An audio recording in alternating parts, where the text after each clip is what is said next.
love you, Lord. Oh, your mercy never fails me. And all my days I've been held in your hand.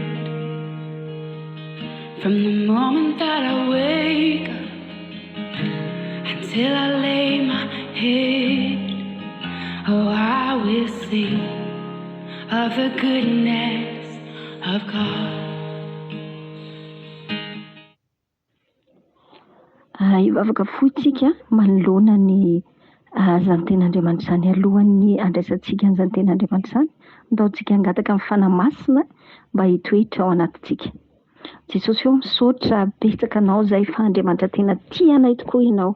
Andriamanitra tena hoe mikarakara anay isan'andro ianao ary tsy mitsahatra ny miteny aminay satria tianao izay tompo, tianao izay ho tsara, tianao izay ho marina, tianao izay ho tanteraka.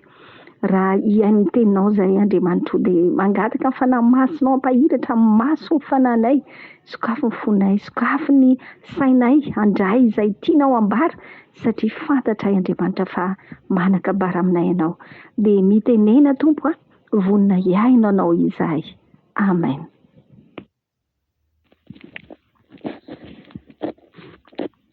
Fiadanany tompo ho antsika tsirairay avy faly miarabantsika indray amin'ity andro vaovao omen'Andriamanitra antsika ity. Andro vaovao mbola tsy nodiavina mihitsy fa omen'Andriamanitra antsika androany hanomezany sakafo izay sahaza ao antsika indray mba havoky ny fanahy, fa mba ho fahasalamana koa io ny tompo ho an'ny nofo rehetra. Ny tompo ombanao ary ny tompo no hanokatra ny fosiny fanahintsika, ahafahantsika mihinana amin'ny fitiavana sy ny fifaliana izany sakafom-panahy izay omen'Andriamanitra antsika izany androany. Dia sokafo ny fo amam-panahinao, dia raiso amin'ny fifaliana sy amin'ny fitiavana izany hafatra omen'Andriamanitra antsika izany. Raha ny lohahevitra dia hoe fahavitan'javatra. Rehefa nandinika an'izany lohahevitra izany dia nanontany ny tenako hoe inona tokoa ary no eritreretiko ho atao? Inona no mety ho tsara indrindra izao, mety mahafaly an'Andriamanitra raha hananga-javatra ho an'Andriamanitra. Fa raha mipetraka aminao koa ny fanontaniana androany hoe ary ianao mieritreritra anao inona ho an'Andriamanitra? Ary inona ny tsara indrindra mety mba homaninao ho an'ilay tompontsika? Raha ny tenin'Andriamanitra iray izay afaka sokafanao miaraka amiko eto ao amin'ny Isaia 6:1-2 ihany. Andao vakitsika ane sokafo ny baibolinao dia andao hiaraka mamaky itsika amin'izay zavatra, amin'izay teny olazain'Andriamanitra izay hoe izao no lazain'i Jehova: ny lanitra no seza fiandrianako ary ny tany no fitoeran-tongotro. Trano manao ahoana no ataonareo ahy, ary fitoerana manao ahoana no fitsaharako? Izao no lazain'i Jehova hoy izy. Jehova Andriamanitra io milaza an'io. Io tenin'Andriamanitra, navoaka amin'ny vavan'Andriamanitra. Lanitra hozy izy no seza fiandrianako ary ny tany no fitoeran-tongotro. Trano manao ahoana no ataonareo ahy, ary fitoerana manao ahoana no fitsaharako? Nanambara Andriamanitra ny fahalebiazany, nilaza Andriamanitra hoe raha mipetraka dia ny lanitra izay no seza fiandrianako. Ary eo amin'ny tany feno ny fitoeran-tongotra. Manambara zany hoe lehibe Andriamanitra. Ngeza, faran'izay ngeza. Satria tsika raha mijery ny lanitra dia hitantsika tsara hoe hatraiza ny farany. Tsy hitantsika amin'ny farany raha eto ambonin'ny tany tsika no mitazana ny habean'izany lanitra izany. Hatraiza ny farany io lanitra io. Mety milaza ihany tsika indray hoe ry ny faravodilanitra. Fa rehefa tonga eo amin'ny faravodilanitra io tsika dia mbola tsy farany indray io. Mbola eto indray dia mahatazana faravodilanitra hafa indray. Dia raha manafitra ny faravodilanitra iny rehefa mahita tendrombohitra ka tazamina dia ohatrany hoe eo faravodilanitra. Fa raha makeny dia misy faravodilanitra hafa indray. Mbola tsy tazana indray. Midika izany fa lehibe io lanitra io. Tsy hitanao ny farany hoe aiza. Io seza fiandrianan'Andriamanitra ohatran'izay fahalehibiazana. Ary ny tany ozy izy no fitoeran-tongotra. Fantatsika ny haben'ny tany. Ny haben'ity monde hipetrahantsika ity izao tontolo izao ity. Lehibe ary tena lehibe. Asa hoe raha tena hitety amin'ity izao tontolo izao tokoa ve a? Mety hoe hisy olona atety. Tena ity izao tontolo izao ity tena hoe ny tany rehetra. Io no fitoeran-tongotr'Andriamanitra. Izay voalazany fa io no itoerany tongony. Lehibe Andriamanitra zany. Lehibe. Tsy takatry ny saintsika ny fahalehibiazana. Ngeza izy. Raha amin'ny zavatra saina amin'ny saina fotsiny. Hoe ohatra ny ahoana zany tsy takatry ny saina ny fahalehibiazan'Andriamanitra.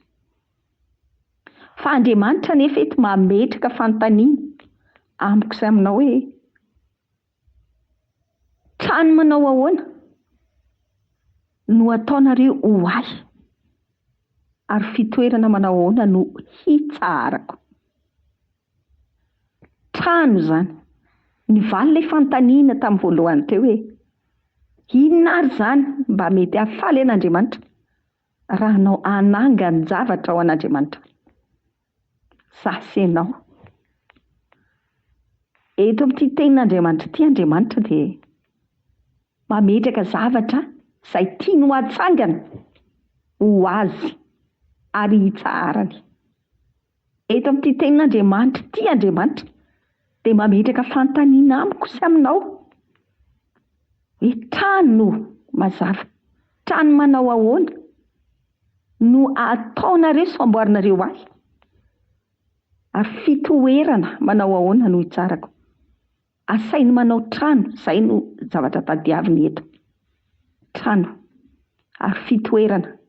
Ary tsy vitany hoe amboarina fotsiny fa mbola mitaky ihany izy amin'ny tapany faharoa. Iny hoe hitsarany, hiadanana zany. Sady amboarina hitoerany no mitaky ho fitsarana koa izy. Raha mieritreritra an'izany tsika hoe hanao trano. Andao nge jerentsika hoe hanangana trano anankiray tsika. Efa napetraka Andriamanitra. Eto Andriamanitra efa manome ny plan ho antsika. Plan io apetrany io. Efa manolotra ny plan izy. Ohatran'izao ny hanamboaranao an'io trano io. Ohatran'ny fahalehibiazako. Ohatran'ny lanitra seza fiandrianako aho. Ohatran'ny tany ny fitoeran-tongotra. Izay ny fahalehibiazako Jehovah. Zay ny habean'ny trano zany. Plan io natolotr'Andriamanitra io. Anamboary trano izay hadanako sy hitsarako fa ohatran'izao ny habeany hanamboaranareo azy. Andao hitodika ny fijerintsika. Trano ahoana ary izany amboarina ho an'i Jehovah Andriamanitra zany. Ohatran'ny hoe tao mila voatsiary ve Andriamanitra? Tsia. Andriamanitra tsy mila voatsiary zany. Matoa sy ny atao io vita io. Fantany fa vitanao zany trano zany. Vita zany. Fa ny ten'Andriamanitra dia manambara hoe raha misy olona ozy izy hanangana trano moa tsy mipetraka maka saina vely izy aloha, mandinika aloha. Niza anagana an'izany trano izany dia tsy maintsy mandinika aloha. Ohatra ny ahoana ny anaganana an'ity trano ity. Ary voalohany indrindra mihitsy rehefa anangana trano dia izao. Tsy maintsy mila ny plan aloha. Izay vao afaka manao ny devis. Tsy maintsy hita aloha ny plan. Izay vao afaka manao ny devis ianao. Ahoana ny plan? Ahoana ny falebiazany? Ary arakarak'iny ny amoahana ny devis rehetra. Miainga avy any amin'ny fototra. Ary ny fototra dia arakaraky n'izay ho atsangana eo amboniny no hanamafisana ny fototra izay atao eo amin'ny fiangany. Ho an'ny mpanao trano dia mahafantatra an'izany tsara. Ohatry ny ahoana izany anangana trano. Andao aritsika hiezaka hanangana trano ho an'i Jehovah Andriamanitra arakaraky io plan izay apetrany io. Trano manao ahoana ary ilay izy? Trano ahoana ary no hatsangana? Andao eritreretintsika tsara ary loha hoe anangana trano lehibetsika ho an'Andriamanitra. Lehibe arakaraky ny plan izay efa natolony nomeny. Arakaraky ny falebiazany izay efa norefisiny sy nomeny anao ny drefiny androany. Nomeny anao tsara ny drefiny Izay no hatsangana. Vita ve io? Vitanao? Vitako ve io? Rehefa anangana trano anankiray io za teo dia izao hoe miainga avy any amin'ny fototra foana aloha. Rehefa tsara ny fototra ary lehibe ny trano hatsangana dia tsy maintsy atao mafy faran'izay mafy ny fototra. Ary atao faran'izay lala ihany koa. Atao mikajy tsara mba tsy hirodana ny trano izay sy biriky rehetra sy izay hatsangana eo amboniny. Ahoana ary ny anaovana ny fototra? Raha raisina ara-panahy io dia izao. Voalaza ny tenin'Andriamanitra fa izao hoe ny trano izy ny tempolin'Andriamanitra dia tsy aiza fa ny tenanareo. Ny tenanareo. Andriamanitra hozy izy ny tenin'Andriamanitra dia izao hoe tsy mitoetra ao anatina trano natao tanana. Andriamanitra tsy mitoetra ao anatin'ny trano izay natao tanana. Tsy vita ny tananao izany io trano io. Raha io plan napetraka-Andriamanitra io dia tsy vita io raha ny tananao ny hanao azy. Tsy ny tananao ary ny tanana dia inona? Nofo. Nofo ny tanana. Ty tanantsika ty. Nofo. Fa ny trano itoeran'Andriamanitra araraky ny plan napetrany io dia tsy ho vitan'ity nofontsika ty izany. Tsy ho vitan'ny tanana. Fa natao kosa napetraka-Andriamanitra io rehefa io sy io fanontaniana io dia vitantsika io. Fa amin'inona ary? Ara-panahy io. Ara-panahy io. Andao jerentsika ary hoe ohatra ny ahoana ary ny hahatanterahantsika io zavatra mba takian Jehovah Andriamanitra amintsika io. Andriamanitra no mitaky an'io. Te hitsahatra izy. Te hitoetra izy. Ao anatin'ilay tempolo tsy natao tanana. Ao anatin'ny tenantsika ao izany. Manahoana ny fototra? Na izany ary nefa ilay tenantsika dia ohatry ny trano anankiray ihany. Tranon'Andriamanitra trano ihany io tenantsika io fitoerana ihany io afaka hitsaranaandriamanitra io fa izao afaka amboarina io amboarina io le ho atsangana io le ho amboarina mba ataotsika ho fifalian'andriamanitra ohatrany ahoana ary ny ananganantsika azy andaotsika hijery hoe fototra manao ahoana zany no ananganantsika ity tranon'andriamanitra ity ohatrany ahoana ny fototra fa andriamanitra eto efa mametraka ny fahalehibiazany lehibe dia lehibe ary tsy takatry ny saina ho iateo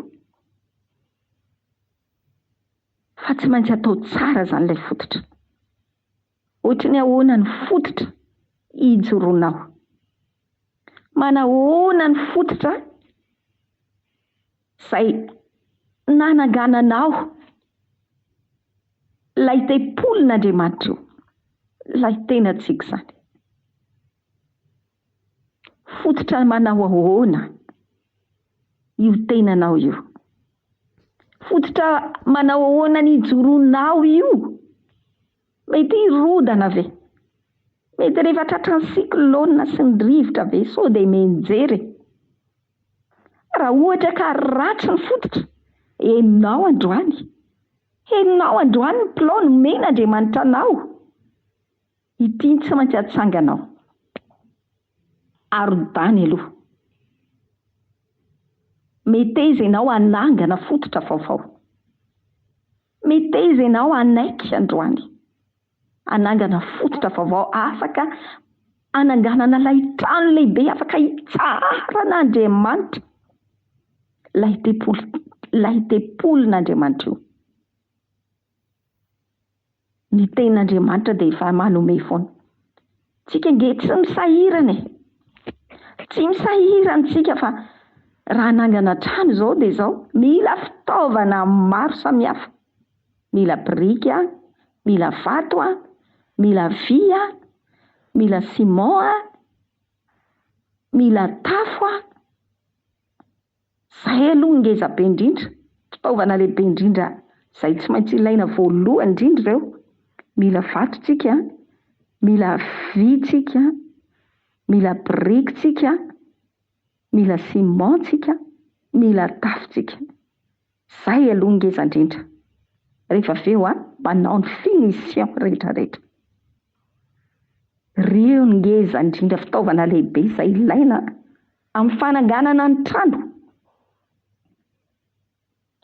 voalohany indrindra ny vato ny vy say anaovana ny fototra fa ny ten'andriamanitra efa manome an'ireo fitaovana rehetrarehetra ireo atsika ireo fitaovan'ireo anefa tsy mila voatsara andriamanitra fa ireo fitaovana ilaina ireo tsy mbola andeha hitady atsiro eny ohatra antsika rehefa nangana trano aiza ny vola aiza no ahitana avy tany an'io trano io fa ny trano izay takian'andriamanitra matoy izy mitaky an'io ngeza be io tsy filambotsiary efa omeny koa ny fitaovana rehetrarehetra ananganana an'ireo manangana sisa no ataonao manangana sisa manahoana vonona venao manana finiavana venao manana faharetana venao tsy kamo venao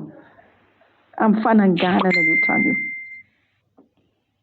nomen'andriamanitra ny fitaovana lehibe voalohany indrindra anaovana ny fototra mba hamafy azy dia voalaza ny ten'andriamanitra raha ianao ny anontaniako hoe inona ary izany fototra zany inona izany fitaovana lehibe fa nomen'andriamanitra zany anaovana ny fototry ny tranonao mba tsy hanjera intsony mandrakizay inona ary ilay fototra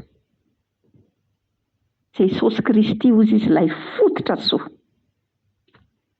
Jesosy Kristy ilay fototra soa io ny fitaovana nomen'andriamanitra voalohany indrindra ananganana ny fototrao fototry ny tranonao tenitepoliny tenanao zany, ianao zany. Jesosy Kristy ilay fototra sozy izy.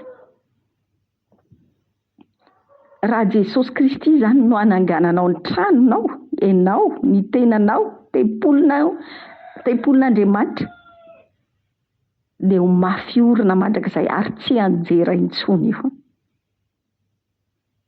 Tsy mianjera ninona ho avy, na cyclone io, na tondra-drano io, na tafiotra io, na inona zavatra hitranga eo, ny andro ho avy ara ho zizimezana. Tsy mianjera zany io. Jesosy Kristy ilay fototra soa izay tsy anjera ary tsy ho rava mandrakizay.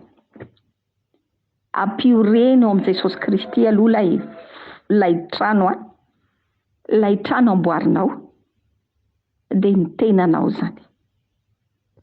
Ataovy mifototra eo amin'ny Jesosy Kristy. Raha ohatra zany ianao efa nitsangana ny tranonao fa tsy teo amin'ny Jesosy Kristy, aro-tany aloha teny mbola tsy tonga Jesosy. Aro-tany aloha fa mbola afaka tsangana vaovao io a. Aro-tany aloha dia aoka anangana fototra vaovao mihitsy ianao amin'izay plan nomen'Andriamanitra anao a. Amin'izay plan nomen'Andriamanitra anao mba ahatonga ny trano iorina tsara, tena iorina tsara amin'ilay fototra mafy tsy anjera mandrakizay. Ampioreno amin'ny Jesosy Kristy ny tenanao. Ampioreno amin'ny Jesosy Kristy ilay tempoly tsy natao tanana dia ianao zany ilay tian'Andriamanitra hitoerana sy tsarany mba afaka hananganana ilay eo amboniny rehetra, ahatonga azy ho trano tsara, feno, mafy, tsy ho azony lozana ny atambo mandrakizay. Rehefa vita ny fototra dia izao ajoro eo. Atsangana ny rindrina. Izay no asa manaraka rehefa vita ny fototra. Manangana ny rindrina amin'izay. Manomboka mampiakatra ny rindrina tsikelikely mba hiarovana ety ambony mba ho tena trano tokoa ilay izy. Inona ny ilana an'iny? Mba hiaro ny zavatra be da be avy aty avelany tsy ho tafiditra ao. Tsisy mahatrano azy mihitsy rehefa tsisy ny rindrina. Iny no mamefy. Tsisy rivotra tafiditra ao tsisy fako tafiditra ao tsisy biby tafiditra ao tsisy ratsy tafiditra ao voafefy ny trano manangana amin'ny birikintsika. Manahoana ary zany? Inona ary zany ilay biriky atsangantsika indray avy eo amin'ilay fototra? Tsy hoe natsanganao io dia nataonao fototra dia io izay hoe io Jesosy Kristy nataoko fototra amin'ny tenako dia vitatra eo. Tsia. Mila manangana ny ho-trano tanteraka sasy ianao. Mila manangana ny ho-trano tanteraka tsika fa tsy trano io rehefa tsisy ny rindrina. Andesintsika nangana rindrina. Inona ilay rindrina? Io no fefy manakana ny ratsy rehetra tsy ho tafiditra ao anatin'io trano io. Inona izay rindrina izay?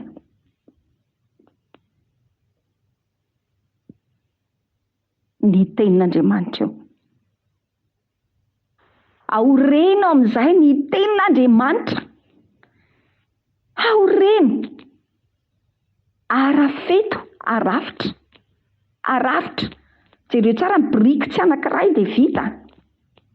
Arakaraka io habean'io trano io ny apetsaky ny biriky izay ilaina. Mety 1000, 2000, 3000, 4000, 5000, 6000 mety miakatra hatrany amin'ny hoe firy etsy ary. Satria lehibe ilay trano ho atsangana eto. mila biriky be da be zany. Mila ino? Mila tenin'Andriamanitra be da be io. Firy ary ny tenin'Andriamanitra ao anatin'ity baiboly anankiray ity.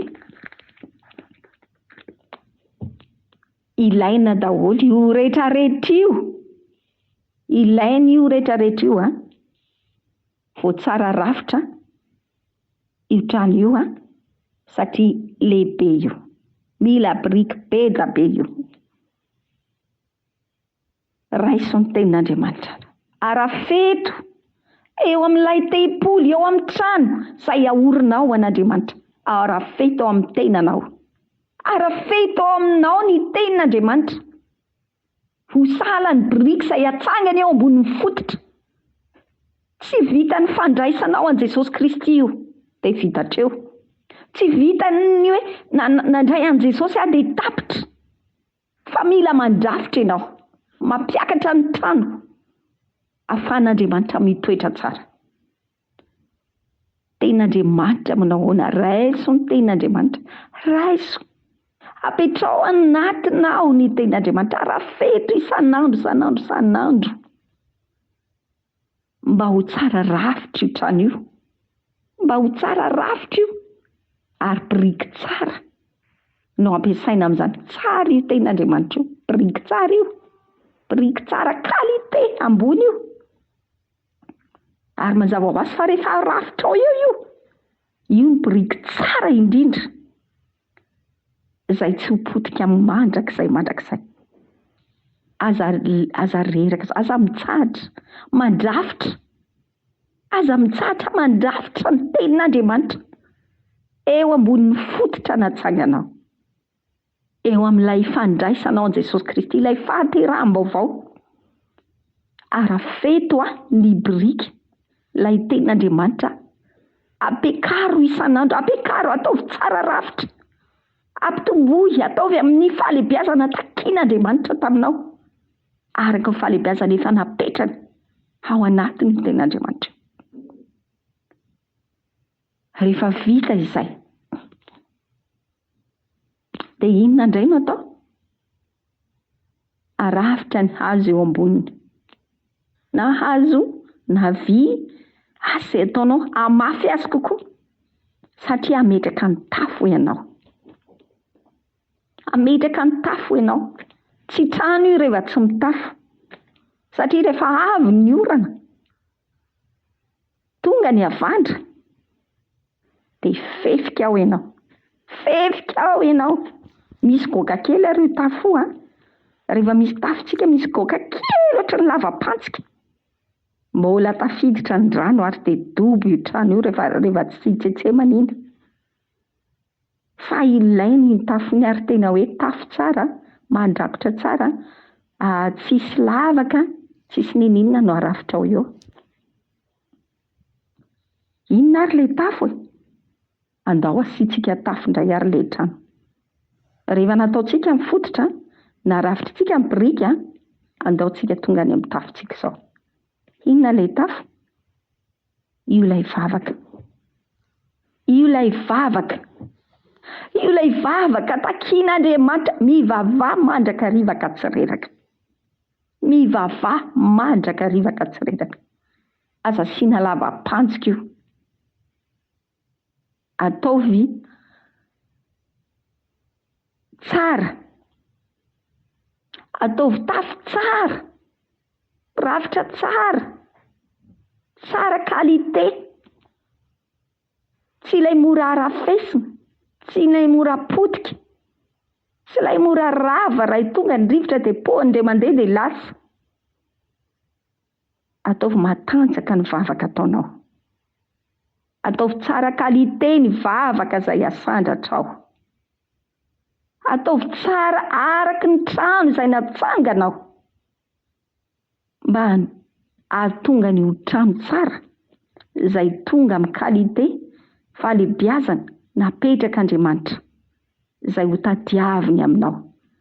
Afaka hitoerako izy sy hitsarako. Ataovy tsara qualité ny tafo apetraka ao. Ataovy tsara qualité ny trano amboarinao. Ny vavaka ny tafo.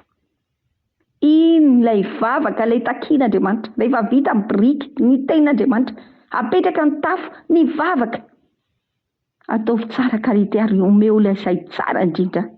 Izay no apetrao eo fa Andriamanitra no toetra ao ary mitaky ny fitsaharany koa izy ao anatin'io trano tsara indrindra amboarinao zany. Tsika nie tsy mitsahatra izany rehefa ratsy ny trano ipetrahantsika. Tsika tsy mahazo aina rehefa feno tena hoe trano ratsy be ny ipetrahantsika. Tsy tena mitafapetraka ao anatin'izany hoe fitsaharana. Fa eto Jehovahandriamanitra mihitsy mitaky an'io fitsaharana io. Kalite tsara no ilainy. Kalite ambony, kalite mafy, kalite ampy. Izay tena hiadanany tokoa. Apetrao ny tafo ary. Apetrao ny vavaka. Apetrao ny vavaka eo ambonin'ilay fototra sy biriky fandrafetana. Eo ambonin'ilay tenin'Andriamanitra. Apetrao ny vavaka. Iny ny tafo. Atanteraka ny trano io. Elia dia anisany hoe olom-bela tahaka antsika ihany ozy izy ny tenin'Andriamanitra. Fa rehefa nazoto ny vavaka intelo isan'andro azy Elia, dia izao hoe feno ny finoana tao anatiny. Feno dia feno ny finoana tao anatiny. Ary navita zavatra mahagaga izy. Natanteraka zavatra mahagaga izy ny amin'ny filatsahany orana. Elia dia olombela tahaka antsika hoe ozy izy ny tenin'Andriamanitra. Tsika koa nge izany. Itsika koa mba mety ho tahaka ny Elia. Mety ho tahaka izany koa rehefa feno vavaka tsika. Dia mitombo ny finoana ary izay no ahavitana ny zavatra tsara sy matanjaka ary be da be. Raha tsy amin'ny finoana ozy izy ny tenin'Andriamanitra dia tsisy azo atao. Azahoana sitraka aminy. Ny finoana no ahatanterahana ny zavatra rehetra. Ary izay ilay takian'Andriamanitra. Raha tsy feno vavaka dia tsy tanteraka ny finoana. Vita ary nitsangana aloha ilay trano fototra, biriky, tafo. Fa inona indray manaraka? Inona manaraka? Anao finition rehetrarehetra tsika izao. Mbola misy varavarana ao mbola misy lalitra ao mbola misy loko ao mbola misy finition be da be ao. Izay vao tena tanteraka ny fahatsarany io trano io. Inona ny finition indray ary? Ny finition dia izao hoe eo amin'izay tsika no mameno isan'andro mandravaka amin'ny hira fiderana, amin'ny asan'Andriamanitra maro samihafa. Atao tsara ireny, kalite tsara no ampiasaina mba hatanteraka an'io trano ho tsara tarehy koa. Ampiasaintsika ny hira fiderana, ampiasaintsika ny asan'Andriamanitra maro samihafa, ny asa soa rehetrarehetra, ny fanaovan-tsoa, reny rehetrarehetra, reny finition hitondra fahatsarana, reny rehetrarehetra, reny varavarana, reny loko, reny lalitra, reny manatsara, mamita tanteraka ny trano io. Laitsika mihitsy izany io trano io. Hatraiza izao no vitanao? Raha mipetraka amin'ny fanontaniana hoe vita ary ve ilay trano? Vita ary ve ilay teipoly? Ilay takian'Andriamanitra teo hoe trano manao ahoana no ataonareo fitoerana manao ahoana ary no hitsaharako. Vita ary ve ilay trano? Andehantsika andiny tena amin'izay. Hitodika any amin'ny sy any aminao. Andriamanitra, efa vitanao ve ilay trano? Efa mitsahatra ve Andriamanitra mipetraka ao? Asa. Itsika ny mandiny tena mieritreritra hoe tena tanteraka marina rave, tena efa mitsahatra ve Andriamanitra, totosako ve ilay trano takian'Andriamanitra amiko, ilay ahafahan'Andriamanitra mitsahatra arak'izay tadiavina. Andaontsika hijery raha mbola tsy eo amin'ilay fototra aloha, aron-tany aloha, andeha anomboka hanangana azy vaovao amin'ilay tena ilain'Andriamanitra. Efa mitsangana ve ny birikinao? Efa feno ve ny isany? Efa feno ve? Io dia atsangana, afaka atsangana foana mandra-piavin'i Jesosy eny amin'irao lanitra. Efa mitafy ve? Efa vita ve ny finition? Tanteraka ve ny fanatanteranao azy? Tsika rehetra eo andalam-pananganana avokoa. Eo andalam-pananganana avokoa, mbola tsisy natotosana iray aza eto ambonin'ny tany. Niza fa itsika rehetra eo andalam-pananganana andao arany handray ampiasa ilay fitaovana efa nomen'Andriamanitra raha teo hananganana azy mba hatonga antsika hatanteraka ilay takian'Andriamanitra, ilay tadiavin'Andriamanitra, ilay ilain'Andriamanitra, hatonga azy ana fitsarana. Rehefa mitsahatra ny Andriamanitra ao anatintsika hoe dia mitsahatra ho azy tsika. Rehefa mitsahatra ny Andriamanitra ao anatintsika hoe manana fifaliana, manana fitsarana, dia izay koa no fitsarantsika. Ary inona no tadiavintsika? Izay no ilaintsika amin'izao fiainantsika izao. Fa efa nomeny Jesosy Kristy izany talohan'ny lany teto ambonin'ny tany. Fiadanako nomeko anareo, fiadanako no avelako anareo. Tsy mba taka fanome an'izao tontolo izao izany, fa omeko anareo kosa ho an'izay mino, izay matoky ary izay mandray ahy. Andao hatsangana ny tranon'Andriamanitra, dia tsy iza fa ny tenanareo ny tompo ahy, ny tenanareo ny tempolin'Andriamanitra. Andaontsika hiara-nangana, hiezaka hanangana ilay tsara indrindra ho an'ny tompo mba hahafahany mitsahatra, ahafahantsika mitsahatra ihany koa. Voninahitra ho an'Andriamanitra rehetra ihany, fiadanana ho antsika arak'izay efa nomen'Andriamanitra, navelan'i Jesosy Kristy ho antsika, raiso hano ary ampitoero tanterao fa izay no fiadanana ho antsika, ho fitsarana ho antsika ary ho fifalian'Andriamanitra raiko. Dia rain'Andriamanitra ankalazaina izy. Misaotra betsaka, misaotra an'Andriamanitra, misaotra an'i Jesosy nanome izay teny izay. Fiadanana ho antsika tsiraray avy tahiny Jesosy. Izay ny ten'Andriamanitra izay nomeny tompo ho antsika androany andaontsika hivavaka amin'ny famaranana izany ten'Andriamanitra izany. Jesosy misaotra betsaka anao izay amin'ny teny izay nomenao. Tena hoe mamy ny teninao Andriamanitra, tena tsara ny teninao Andriamanitra, mananatra ny teninao Jesosy, manamboatra anay ny teninao ary mampianatra sy mitady-dalana anay ny teninao mba hahatonga anay tena ho trano tsara, tempolo tsara hitoeranao Andriamanitra, hitsaharanao. Rehefa mitsahatra ianao Andriamanitra ty anatinay Jesosy dia mitsahatra koa izahay araka ny teninao fa efa nametraka fiadanana ho anay ianao. Mino izay Jesosy fa tanteraka tokoa izany rehefa makatoa sy mitoetra ary manatanteraka ny teninao izahay. Ampitoero ary izany Andriamanitra mba hanananay fiadanana tokoa amin'ny anaranao Jesosy Kristy no ametrahanay izany vavaka izany. Saotra Jesosy. Amen.